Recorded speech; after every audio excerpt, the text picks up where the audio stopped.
I told you I'm here to get it, cause baby I'm in my prime. So if you want it, come with it, nobody dimming my shine. Been a long time, homie, since I first got down. Still on top of my game, forever play to the crowd. When I'm in front of a mic and I'm in the spotlight, the gridiron, man, we taking y'all on a flight. Always coming for the hardcore, this is what I work for. Got 'em feeling for some more, they yelling encore. Verbally, I'm bringing heat to the streets. The flames bitter, my squad, nothing but winners, and you'll never see a quitter. Cause adversity is part of the plan, just as sure as you go, always bob your head to the jam. So turn your volume up, you can see me up on your screen. Kicking knowledge like you need it, y'all some football fiends. Bringing heat at 100, we the realest around. Welcome to the gridiron, baby, it's going down now. Like the music buzzing in amps, when I hit the end zone, fans are rocking the stands. Cause I'm an on until the breaking the dawn. Not Zeke, but I'ma eat the way I'm seeing the film. It's the battle hymn, homie, gonna bang in your ear. And when they hear it, they gon' know the Kings is here. On until the breaking the dawn. Not Zeke, but I'ma eat the way I'm seeing the film. I'm here to get mine, never gonna dwell on the past. Always moving forward, I won't take my foot off the gas. And I'm ready for the battle and whatever may come. I fight from up in the saddle, go and beat that war drum. If you want some, get some, wicked about to get dumb. Got the crowd getting loud, everybody heads sprung. Hitting hard and coming stronger like a buck from a gauge. Like Micah, I'm a lion busting out of my cage. Cause y'all ain't holding me now, I'll break your bury you down. Go and check your books, cause there ain't no play to be found. They can counter what I'm bringing, you ain't figure me out. Hitting suckers from their gut to their chest and their mouth. And now we steady climbing up to the top. You trying to get on our level, they watch your ass get dropped. Yo, it's your boy on the track, the OG double G. I'm rolling with the heavy hitter, yeah, that's Jersey the King. Let's get it.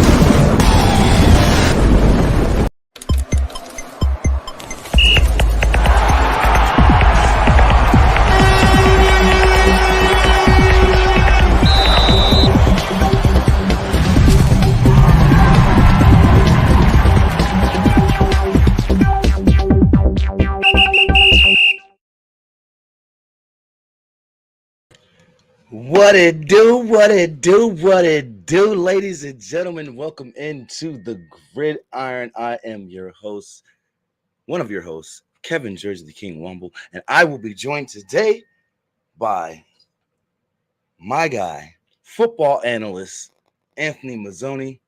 Gabe cannot be here today. He is at work. So Anthony is stepping in for him today and joining me. Yes, I am standing up today because, damn it, I need to. So we're going to try it a little different today. Let me know if you can hear me good. Welcome into the show. We are live on Fuel Sports Network, and if you haven't already, download the Fuel Sports Network app on your Roku and Amazon TV and devices. That's Roku TV, Amazon TV, Roku Stick, and Amazon Fire Stick. And without further ado, let me go ahead and bring in our guest host for the day, for the morning and the afternoon on East Coast. It's my friend, Governor Anthony Mazzoni. What's going on, bro? What's going on, my brother? How you doing? Y'all know I'm rocking an Aces shirt today. I'm Vegased out. You see the new banner in the background. How you feel about that Vipers banner? That's nice, man. Looks like you got some autographs, aren't you? Yes, it's signed by a bunch of super fans from across the Fuel family and the Fuel network. I greatly appreciate it. Thank you to Big Daddy Ed for doing that for me. I sent it out to him. I sent the flag out to him after I bought it, and then he, everywhere they went, like all the different games, all the different events that we had, he actually got everybody to sign it. So I greatly appreciate you. Thank you for that. And yeah, man, now we got it back. It's finally up in the studio. So look, Fuel West Coast Studios is looking nice. You know what I mean? We decor it out over here. It's, you know what I mean? And it's, if you see, it's centered off the gridiron. So because that was the first show that I really got going and got big on.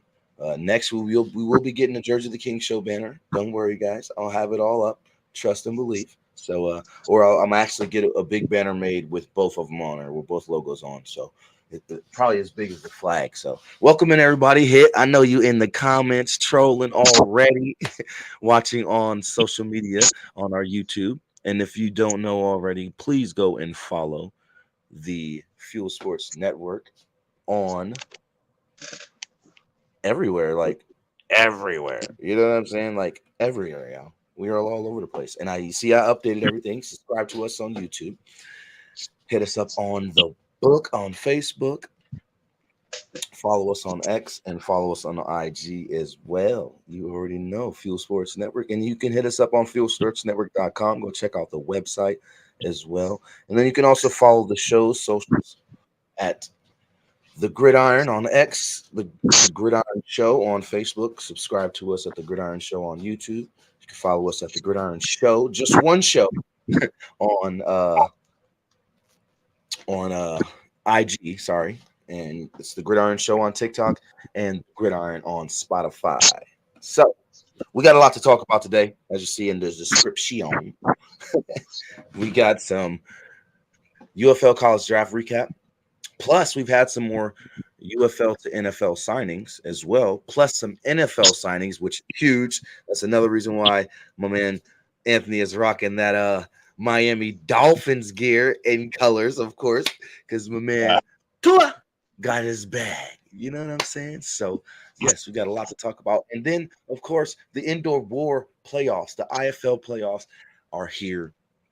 And we had a game last night, so we're going to get into all of that as well. So, again, happy Saturday to everyone. Welcome into the show. Those of you watching on all social media platforms, we greatly appreciate you being here. And, Goomba, you ready? Yeah, I'm ready. I'm always ready.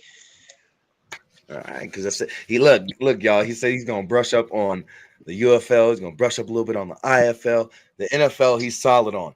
You know what I mean? But he's becoming an all-around football analyst. So I'm happy to have you. You know what I mean? And we're gonna get into it now. First things first, we're gonna recap this draft because there are some interesting names. I mean, that Hartwell been picked up. We go. Hold on! Don't even jump the gun. I know you're ready. You're ready. Before this, look, this was an interesting little graphic here that I wanted to bring to your attention. All right. Look how many colleges have players who were signed to a UFL team. If it pops up. It did. There we go. Look, and the delay is real. All right. Schools with the players selected in the 2024 UFL college draft. Look how many players, or look how many schools that is, and look how many big name schools that is. You see that M, that's Michigan. You see Ole Miss. You see Notre Dame. You see TCU. You see Wisconsin, Arkansas, K-State, North Carolina. Like, you see these teams and they're big name schools. Some of these schools are Power 5 schools. Yeah. What is your feeling about this when you see this graphic? What is your feeling about this and the growth of what the UFL can become and definitely as a, I guess, what do they call it? The type of system that it would be for the NFL. A farm system, almost? Basically a farm system. There you go. That's the word I was looking for. How do you feel about looking at this graphic, seeing all these schools? What are your thoughts on the future of the UFL possibly being a farm system for the NFL? Well, I mean, you do have some big names from some big schools that got drafted. So that is one key thing. Like, my big takeaway was Sam Hartwell, because I like that kid out of Notre Dame. I thought he was a baller. Definitely, yes. NFL roster, I thought that was a little. I thought it was crime, honestly. But I feel like going to the UFL, he'll get his chance to brush up on skills, hone in what he needs to, and I think he will make an NFL roster. Maybe not next year, but the year prior or the year after. I mean, right. So, other than that, 2 years in the UFL for some of these guys may be the go-to thing. Two straight years. 2, 3, maybe 2, 3 or 2 or 3 years, depending on how raw they still are. Yeah. Right. But we've seen this happen a lot with other players, like Cameron Wake when he went undrafted and he came out and he came back to Miami, or he came to Miami and he was all pro. So Right. I'm actually excited to see what the UFL is going to do with a lot of these players. Now you have some big name college players that actually have recognition coming to your league. Mm-hmm. That's going to get you more viewers, more eyes on the product, which is what you want. Exactly. Yep. Especially if you're looking to go into a third year and thinking about expansion and bringing back some of those teams that, you know, weren't in there last season, this past season, or this upcoming season. You know what I mean? So it's a big step forward, like you said, and for viewership, it's a big step forward for the product itself, because as we've seen with this merge this past season, the product on the field was even better than it was in 2023 in both leagues separately. So now, with the talent being split into 8 teams, we had a whole revamp of a team in a way with just the college draft. And that was the Houston Roughnecks. So let's recap rounds 1 and 2, 3, 3 and 4 and all that. Now here's your round 1 and round 2. Now, one of the names that stood out to me from round 1 is quarterback John Reese Plumlee from UCF. I know him very well. Even Jason Bean from Kansas. Those 2 quarterbacks, I know of for sure. Wow. Now, coming out of UCF, John Reese Plumlee has a lot to prove. And I think this was the right move for him going to the UFL college draft and getting drafted to a UFL team. I think this move for him was ideal because it gives him an opportunity to, like we keep saying, brush up on his skills and definitely get better at the QB position to be in, NFL ready. Right. Now, are you have you heard of Plumlee at all? I haven't heard of him, nor have I heard of Jason B. I haven't watched a lot of college football the last couple of years. I've kind of fallen off of that, and that's my fault. But the position that he's in, fault. The position that he's in, though, he's behind Luis Perez in Houston, so that's actually a perfect spot. You don't even have to. There's no pressure for him to even start because they got the king of the spring. Exactly. So that gives him a chance just to sit and learn, which is probably what he really needs. It's just probably just needs to sit and learn. Yeah, definitely. Now, round 2, there's not really many names on there that stand out to me as far as their production in college. So let's move on to round 3. This is where I think we start getting into some of the bigger names that we may be familiar with, like Cameron Strutz, the guard from Auburn. I am familiar with, crazily. Imani Bailey, the running back from TCU. I'm familiar with him as well as Kalen DeLoach from Florida State. Yes. See, any of these names? I felt like those 3 should have been on the NFL roster. So it's kind of criminal that they're not, but it's good that they're going to be on. They're going to be able to establish their talents. Exactly. Especially Deloach. Even Miles Battle, round 4. That kid. Yep. And look at that round 4 pick, 7th pick for San Antonio, or the number 7 pick for San Antonio in round 4 from Utah, Miles Battle. Definitely familiar with him. He's been a good cornerback for the Utah Utes, especially since the last couple of years. Excuse me. And I'm really feeling what the UFL is doing with the college draft, because now you got the showcases coming up, and then we're going to have another draft, and then possibly another supplemental draft before the season starts next season. All right, so let's move on to round 5 and 6 really quickly before we jump to our first commercial break. Now, in round 5, I'll tell you if I'm familiar with any of these players. I heard of Malcolm Epps. Aside from Braden McGregor, Malcolm Epps from Pitt. Yeah. Yes, I've heard of Malcolm Epps as well. I think he's a solid tight end. Ladidrick Griffin from Mississippi State. I am familiar with him as well. Same thing with Rocky Lombardi. Like I mean, the last name is obviously familiar, but I do remember watching him play a little bit in IU.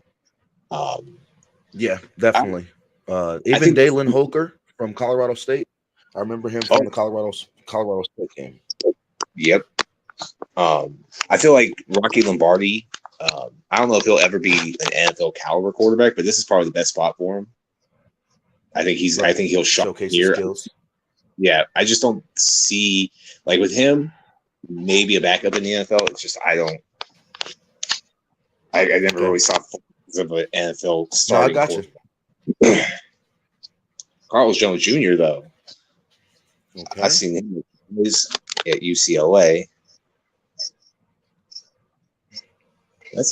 He made some noise in that UCLA USC game.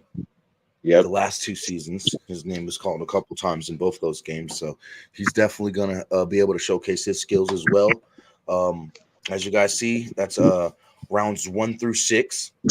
If you guys in the chat are familiar with any of those names, and if you think they have a chance to and eventually make it to the NFL level, let us know in the chat. We'd love to hear from you guys as well. We're going to jump into our first commercial break of the show. And when we come back, we'll break down the rest of the rounds of the UFL. We'll recap the rest of the rounds of the UFL college draft and get into the recent UFL to NFL signings as well, plus a heck of a lot more. So don't go anywhere. Make sure you download the Fuel Sports Network app on your Roku and Amazon TV and devices, and we'll be right back after a word from our sponsors.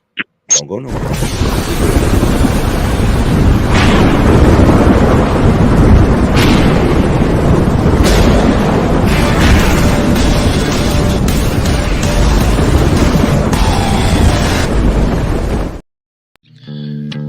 Same great taste.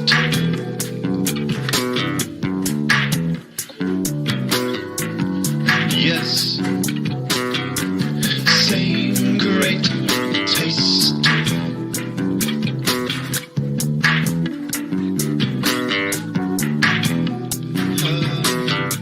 Same great taste.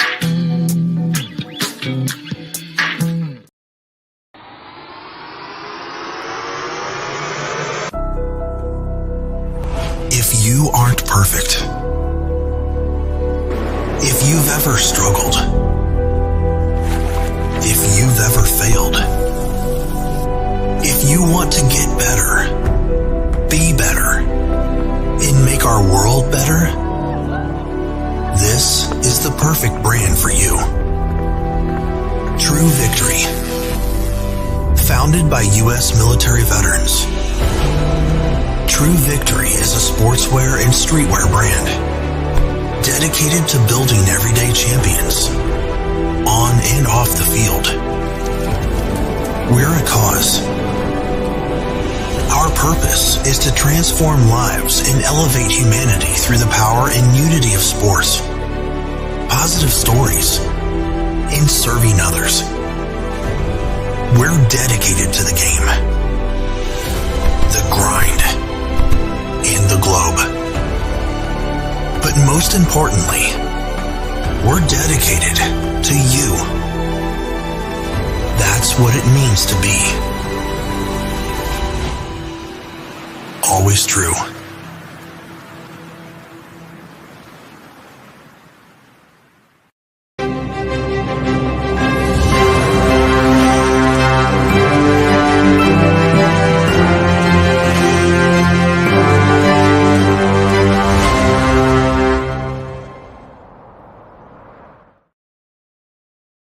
Welcome back to the Gridiron live on Fuel Sports Network. I am one of your hosts, Jersey the King, Kevin Jersey the King Wumble. And to my left, today we have guest host, football analyst Anthony Mazzoni. My guy, what's going on with you, brother? Oh, Now, living the dream. hit. I can't stand you, but I love you, bro. What you said about just me, I can't with you. Okay, save it. And you know what? Drone racing is actually super dope. I've watched it. It is one of the coolest things ever. You guys should check it out if you ever get a chance to watch drone racing. It's actually pretty cool. But before the break, we were recapping the UFL college draft, and we left off going into round 7. So here we are. And in round 7, I can honestly say a lot of these names, except one, are not familiar. Well, except two. Andrew Coker and Akeem Dent from Florida State. Andrew Coker from TCU, the tackle, and Akeem Dent, the safety. Now, Bo Braid, the safety from Maryland, I'm going to be honest, I'm not familiar with him. But a name that surprised me is Jelani Baker from the University of Limestone. Now, that right there surprised the heck out of me. I was not expecting that school to even be on a UFL team's radar, but it is. So shout out to him for getting recognized by the UFL, by a UFL team, and getting signed. That is actually really dope. So for sure. Now, how do you feel about round 7? Any names out there stick out to you? No, no, but I've never even heard of Limestone University either. So like, I just learned something today. No, the only one that stands out for me, is the linebacker for Penn State, Curtis Jacobs. Like, and that's in the eighth round. Yeah, Adam Coker. The name sounds familiar, but I'm familiar with his game. And then Akeem Dent. Yeah, he's the tackle from TCU. And Akeem Dent, the name sounds familiar. I'm pretty sure I've seen him make some plays, but that Florida State team had so much depth on defense.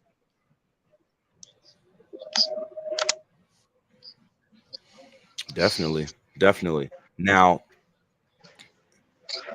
round 8 names. Not even gonna lie, Spencer Rowland. I just know about him from the Duke North Carolina game. They were talking about him as far as his tackle position. Like, a lot of these offensive linemen have been getting recognition, man. So, we definitely got to show them love for sure. But it seemed like that 8th round was mainly a guard, cornerback, and wide receiver round, as we can see, and we got one linebacker, and that was the name that stuck out to you, Curtis Jacobs. Now let's jump into round 9 and 10, because here's where those top names that we were talking about come into play. And you already see the names that stick out. Tanner Mordecai from Wisconsin, Sam Hartman from Notre Dame. Sam Hartman going to Birmingham is crucial. That is crucial, yo. I want everybody out there to know that. Sam Hartman going to Notre Dame is big. Sabrina says small Christian universities and HBCUs are full of untapped talent. The personnel guys in the UFL usually do a good job, so I think he must be something. JUCOs too, junior college.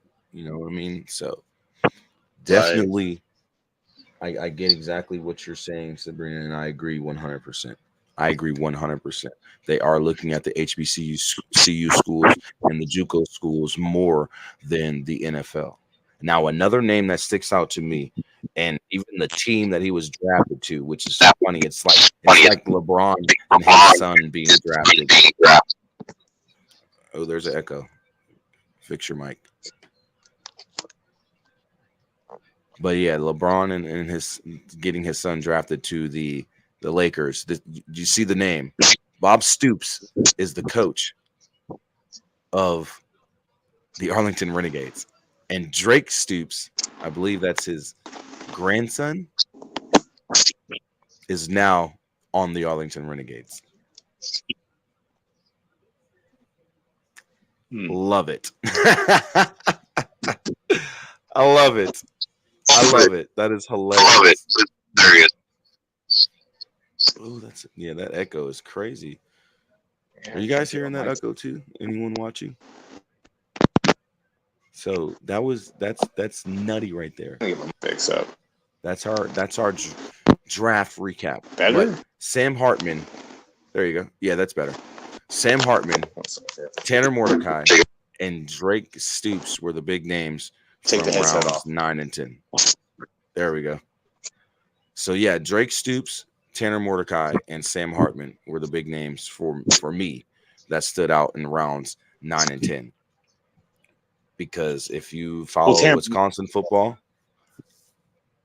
go ahead.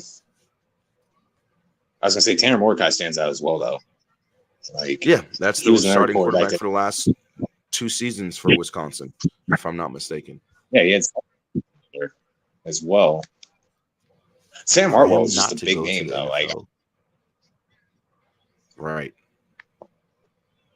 That was Now, who I was surprised know was who Omar Brown is.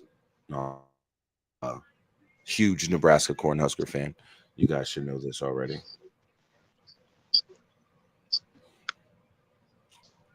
Say again. Oh, I was gonna say I'm just really surprised that Sam Hartwell wasn't on an NFL roster. I mean, he had some big games me too. I'm sorry. Yeah. Me too. Yes. Like the USC game. Just saying. The USC best one. Like, he beat Caleb Williams. Right. So for him, but throughout the season, he was a little up and down. And so I get why possibly he did not get the NFL look. But him going to the UFL gives him an opportunity to hone his skills, develop even better, and become possibly a NFL backup or a starting quarterback in the NFL. Now, this leads us to our next topic, which is the UFL to NFL signings. Now, again, for everyone who doesn't know or just getting into the UFL, these were the first players after the season was over who were signed to teams. Now, Jake Bates actually has an opportunity to become the starter for the Detroit Lions because their kicker was recently injured in practice, and it's actually a season-ending injury. And then Jake Bates in practice went 6 for 6 and cleared 2 50-plus yard field goals with ease.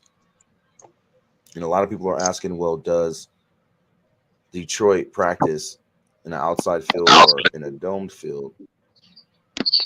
But here's the thing. It's training camp. And most of the teams don't play at their home field, or train at their home field or even their practice field at home. Most teams go to a whole nother city to do their training camp. So I'm not 100% sure where the Detroit Lions do their training camp at, but if he's kicking in the outdoor field and he's kicking 60 or 50 plus with ease, then it's safe to say that we may have another Brandon Automatic Aubrey story on our hands.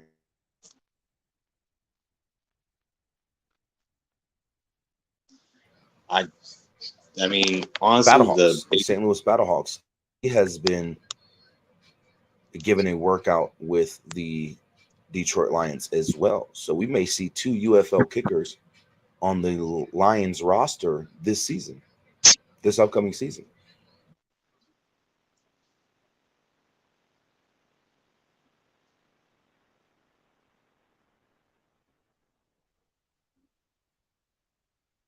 Is that me? Is my highlight or his? It's fucking.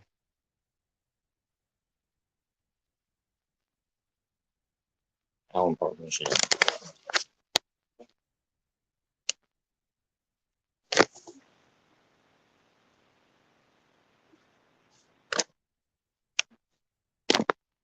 Like, I don't know.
I'm not sure what's going on. Michigan Panthers got signed, as well as wide receiver from the Birmingham Stallions, Kevin Austin Jr.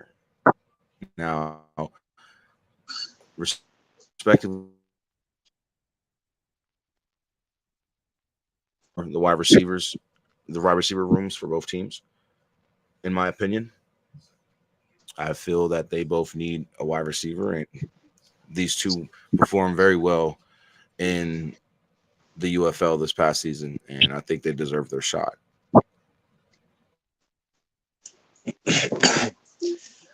Well, I mean, with New Orleans, they're pretty deep at receiver with Olave, Michael Thomas. Oh man, I know they got one other player, brain fart. But it's always good to have depth, and Kevin Austin Jr. did extremely well in the UFL this year. Marcus Sims, not too familiar with him though.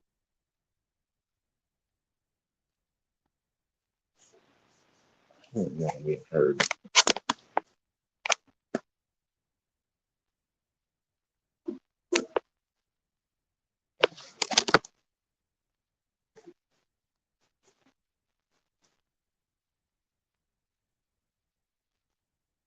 I don't even know. It's 10 of them.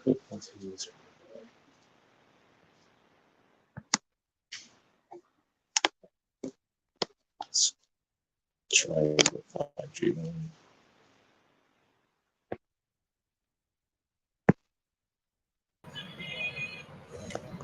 All right. Can you hear me now?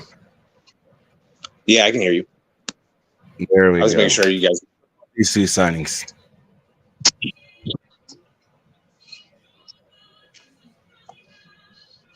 All right. There we go.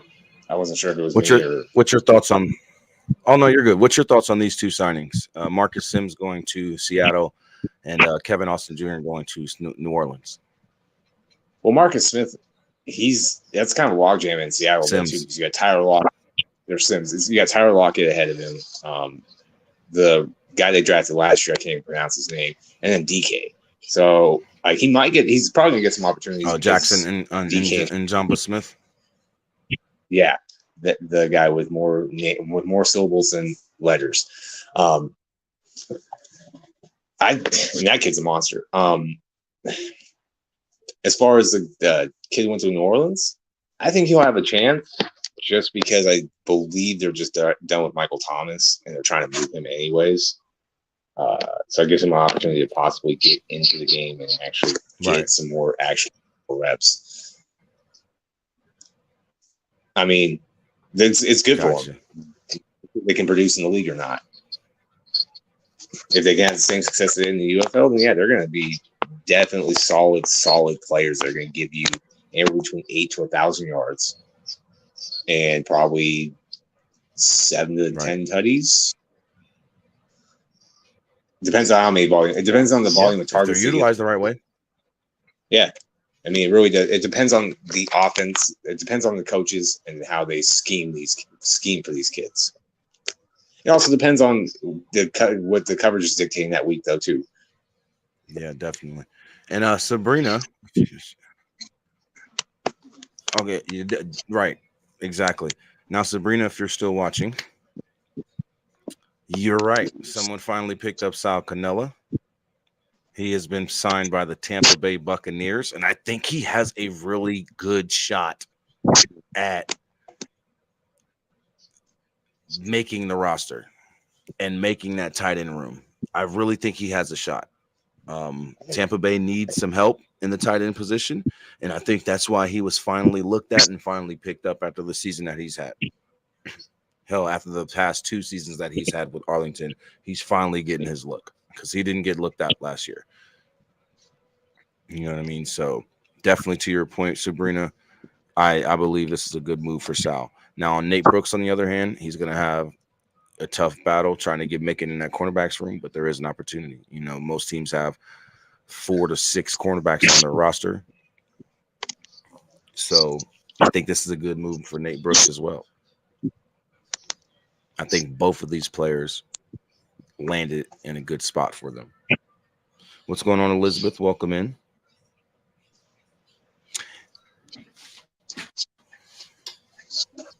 Well, let's Sal Cannell. Talking mess. How about that? All right. So next we got Julian Davenport. That's a good one.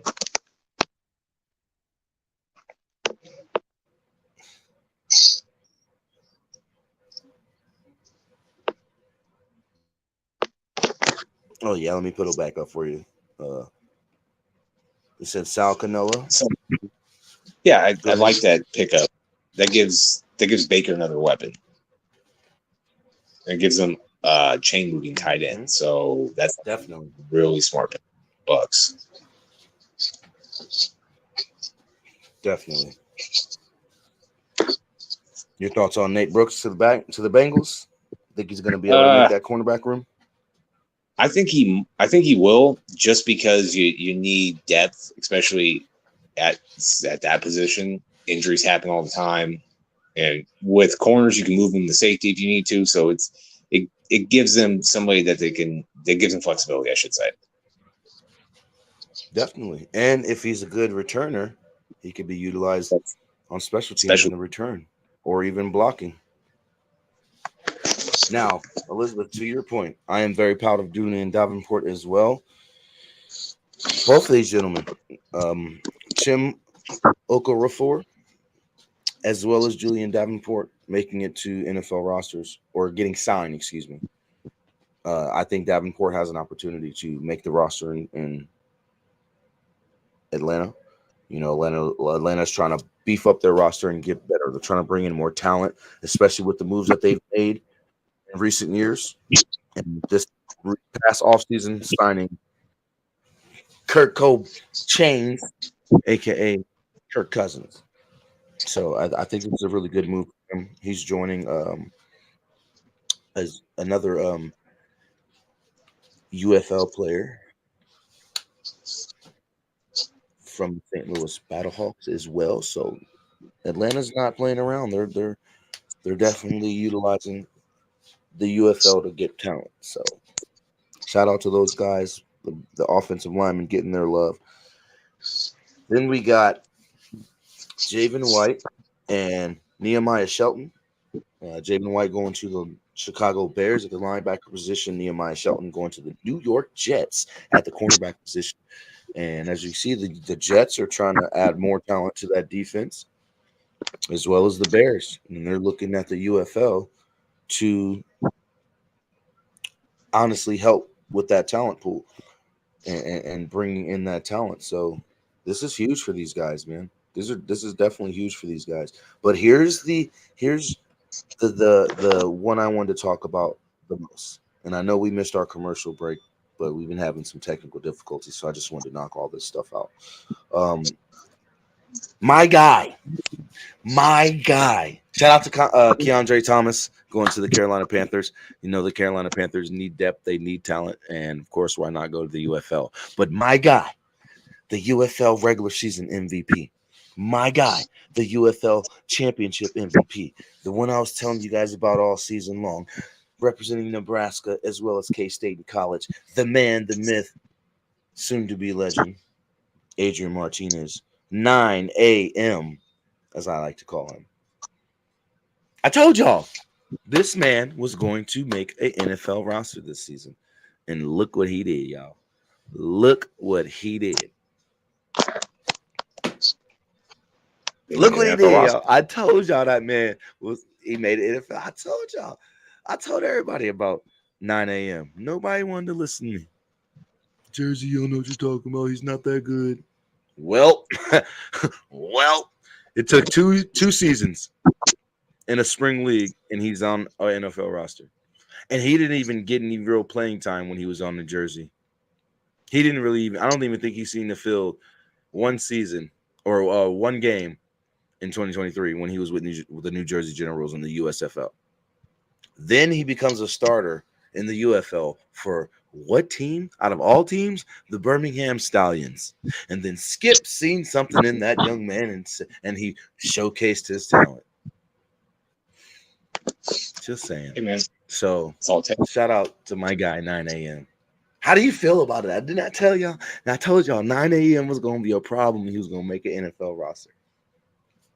I like Adrian Martinez in Nebraska. I thought he was actually a really solid player. He just had some developing left to do. His decision making was the biggest thing, in my opinion. Like, that's where he had to get better, was making decisions and not forcing so many bad throws.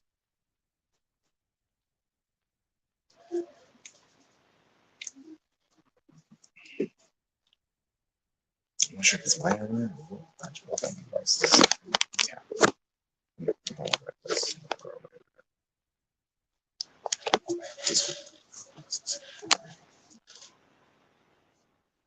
I'm sure it's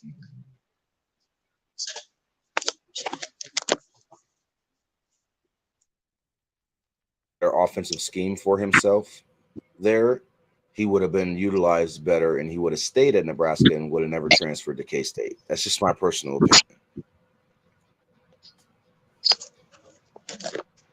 I don't disagree with you on that. Like, definitely. I mean, I'm just saying.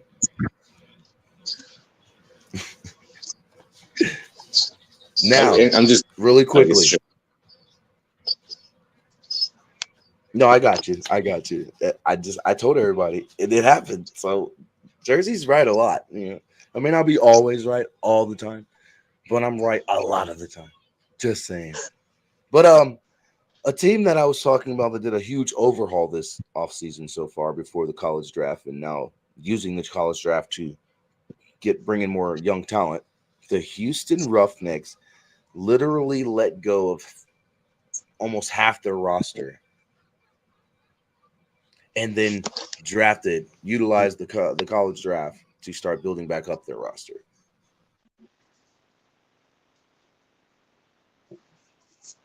Well, they know what they're doing over there. So a new general manager. Curtis Johnson is no longer the general manager. It is now. Yeah, they literally revamped their whole roster, basically. Yes, he is now the new general manager, Will Lewis. He is now the new general manager of the Roughnecks. So more than likely, he will be making decisions for the players as far as draft decisions, player personnel decisions, and, bringing in the talent for this team now. They had an abysmal season last season. I still personally don't think that Curtis Johnson is head coach material. I think they should go and get another head coach. But this is a step in the right direction. And I feel that they could possibly make some things happen So we'll see. We'll definitely see. Now, let's quickly jump into some NFL news real quick. Two players got their bag. Two players got their bag. And when I say they got their bag, boy, they got their bag. Jordan Love and Tua Tagovailoa just signed massive deals, massive extensions. I believe Jordan Love's is for 4 years. What, 200 and how much? 20 million. 20 million? 220, I think. And then Tua got his. And for 212.4 Tua's bag is 2 or 4 years, 212.4 million. Making him the third highest paid quarterback in the league at the moment. Yes, right behind both Burrow and not Herbert. Jalen Hurts. No, not Jalen. Trevor Lawrence. No.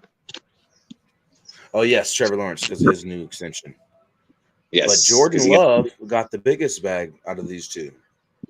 Yes, Jordan Love's current contract extension that he officially signed today for 4 million or 4 years, 220 million, makes him the highest paid quarterback in NFL history. Which is funny because with all these big signings and extensions that these quarterbacks have recently had over the last season or two, Adam Schefter reports that basically Dak Prescott's sitting back and waiting to receive an even bigger contract than Jordan Love, which will make him the highest paid quarterback in NFL history if it were to happen. But on top of that, we have an issue in Dallas. CeeDee Lamb is holding out right now. Yeah. Micah Parsons said he's really not too much worried about the contract this season. He will be more worried about it next season. He's worried about building a legacy with the Cowboys. Those were his exact words. Quote, you can quote Micah Parsons when he said this. He said, I'm not worried so much about the contract this year. I'm worried about building my legacy in Dallas. So Micah Parsons plans on being a Dallas Cowboy for his career. If that's what I'm gathering from that statement. So we'll have to see if CeeDee Lamb resets the market after Justin Jefferson getting his new contract, resetting the wide receiver market. I think CeeDee Lamb is going to have an even bigger contract. And honestly, I think Micah will get his contract, but we might be able to wait till next season. We'll give Micah his contract, and that's when we will have to worry about Dak as well.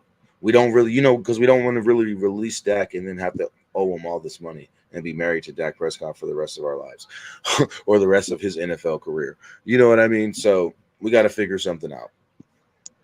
Either trade him or something, or I don't know. We got to figure something out. And I think we should have drafted a QB to put in that QB room to learn under Dak and either got rid of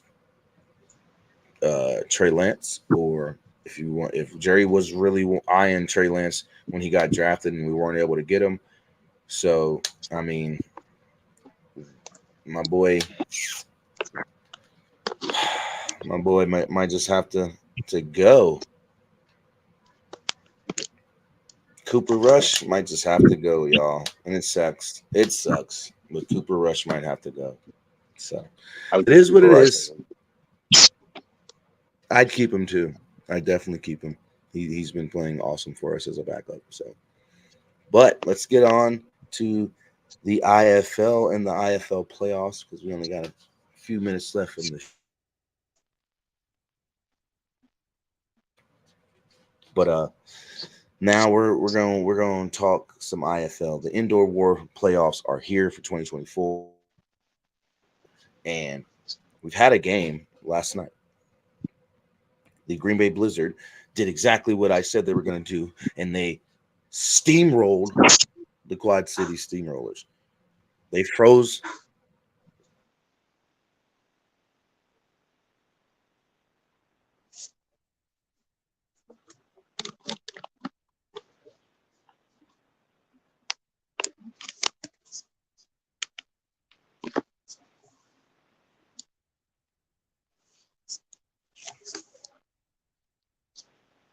I felt that they were going to win.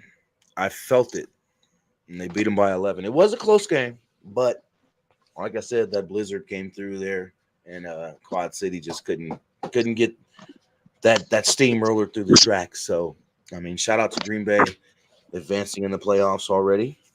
This is what our bracket is looking like for the remainder of the playoffs. After that Green Bay Blizzard win, they are waiting for the winner of the Frisco Fighters and the Massachusetts Pirates, which will be played today at 6:05 Central Standard Time, 7:05 Eastern, 4:05 Pacific. And then tonight as well, we have the Vegas Nighthawks, the real cacaw, taking on the Arizona Rattlers. Looking to Vegas is looking to not only make history, but this is the first time they're in their first time their franchise has made the playoffs in the 3 years that they've been in the IFL. And we're hosting our first playoff game. And the national championship is being held in Vegas at Lee's Family Forum in Henderson. So they have an opportunity to make it to the championship and host it. What are your thoughts on that? Well, I actually think that they have a real chance of beating Arizona. It's going to be a tough game. Does Vegas have a shot? Yeah, I mean, they have a real shot. They're at home. Don't get me wrong, Arizona, the Rattlers are a tough team, but I do feel like they can still pull it out at home. That home crowd's probably going to be electric. Yeah, no, I really think that yes, sir. They actually at making that championship game. Now, depending on who they play in the conference championship is a whole different story because those Bay Area Panthers are tough this year. They are. But that whole West, and we went 1-1 when it comes to head-up matches. Vegas won in Bay Area, and then Bay Area came to Vegas and won. So we're 1-1, and it looks like if Vegas does move on and Bay Area does move on, Bay Area will have home field advantage. So we'll be playing in Bay Area for the chance to play back home in Vegas and host the IFL Championship. So it's going to be awesome. I think, but like I said, I think Bay Area pulls it out. I think Vegas pulls it out. Green Bay already won. I think Frisco is going to pull it out, and I think we get Bay Area versus Vegas in the semifinals, and Green Bay versus Frisco in the semifinals in the East. So that's my pick. And then next week we'll definitely pick who we feel is going to be playing in the championship. So this is for all you IFL fans. Use your team's nickname as the use team code to get a discount on the IFL National Championship tickets. So make sure if you're like a Blizzard fan, you use Blizzard. If you're a Frisco Fighters fan, you use Fighters. Bay Area Panthers, you'll use Panthers. So on and so forth. So make sure you guys get your tickets. And last but not least, y'all already know, before we get up out of here, I know we're supposed to take another commercial or 2 commercial breaks, but hey, it is what it is. Technical difficulties stopped all that. But y'all know it's my favorite time of the show. Mail time, baby. You know, I love it. Definitely love it.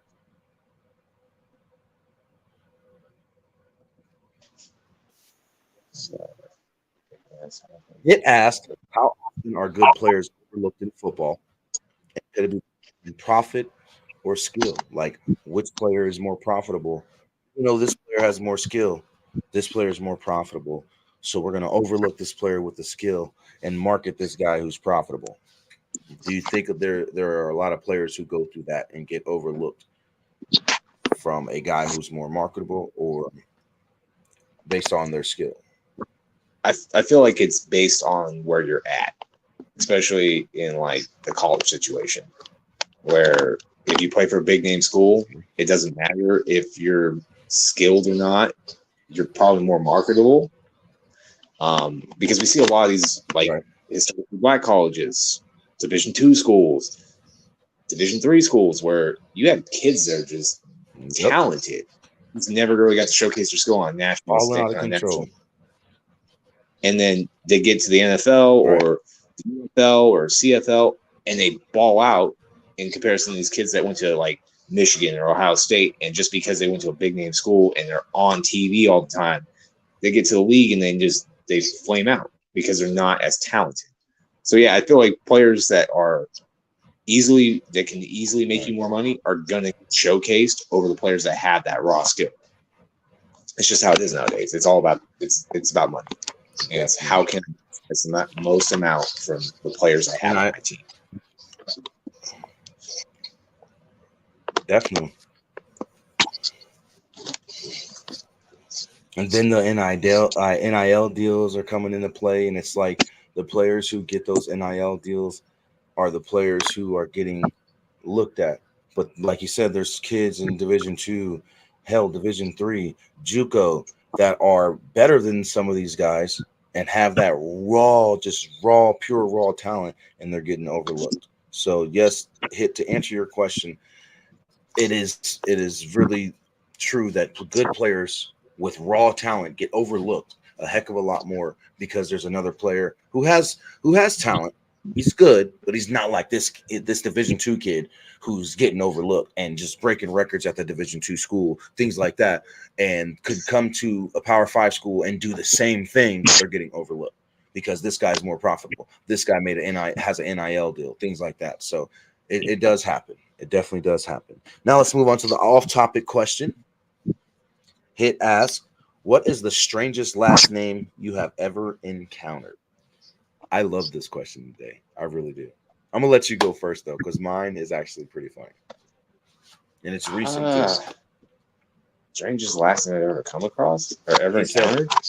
He said, yes, he said that the strangest last name he's ever encountered was in high school. He knew a kid with the last name McFlurry. I'm trying to think, like, you got anything close to that? No, I mean, not really, because I guess my last name, but that's it.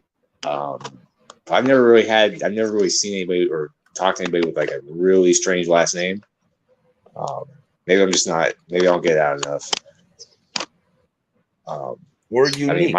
Or unique. It could be a unique last name, like McFlurry. I have talked to a girl whose last name was Patience, and she had.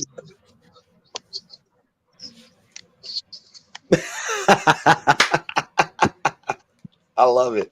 I love it. He said her last name was Patience, but she had none. I love it. Actually, for me, it's been recently, because I told everybody, I work at the Encore Hotel and Casino out here in Las Vegas, one of the most prestigious hotels in the world, actually. And I run into a lot of, wealthy people. And there was a person that I ran into recently whose last name was Plumber. And they were actually a plumber. I ran into another person whose last name was Jacked, and dude was jacked. Like his last name was Jacked. And he's like, when I tell you I come in encounter with some strange names, I definitely do. Thank you, Hit Man. Thank you so much. We greatly appreciate you, bro, for the fan mail. And if you'd like to send in your fan mail, you can do so right here. Mail time.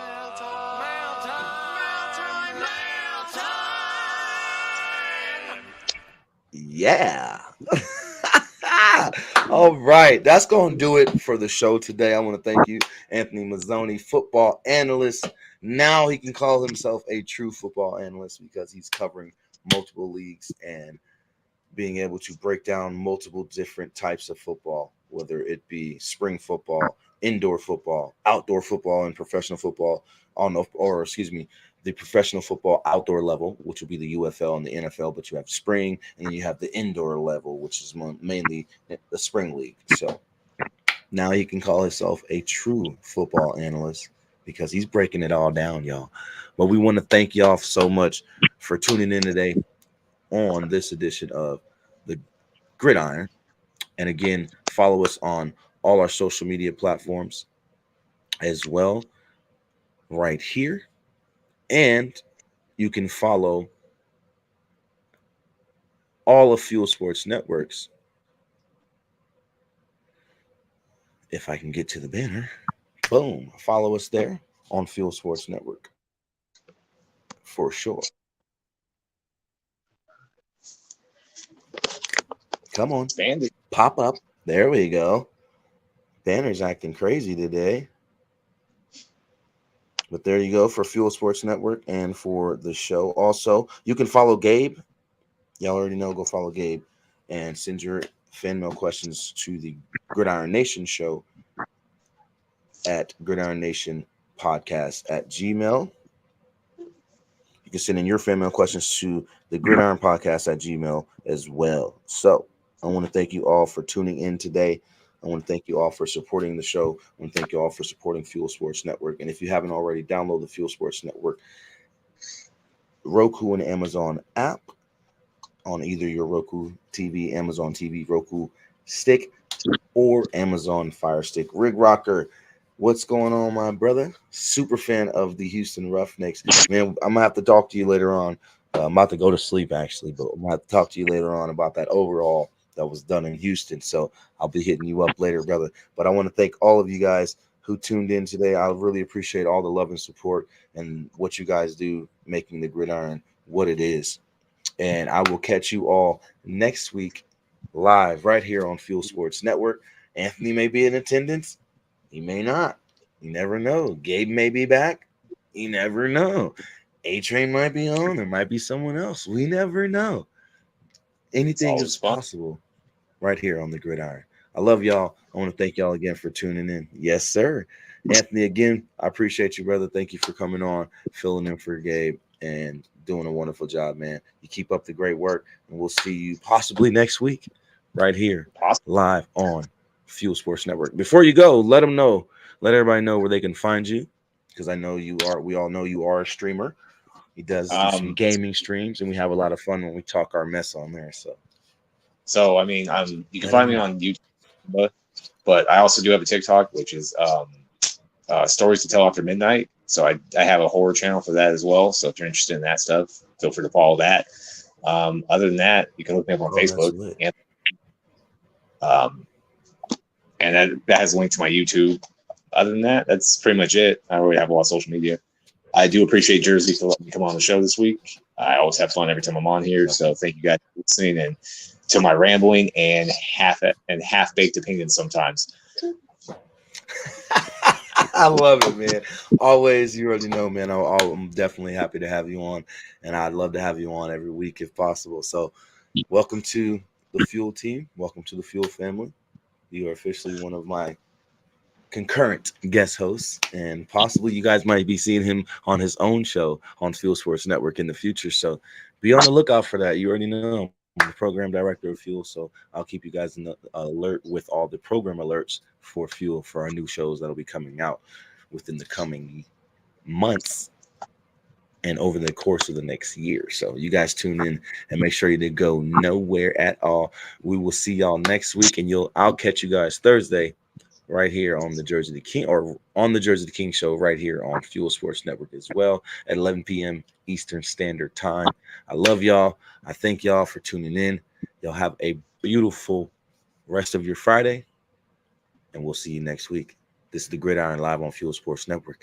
Holla at ya, boy. Peace out.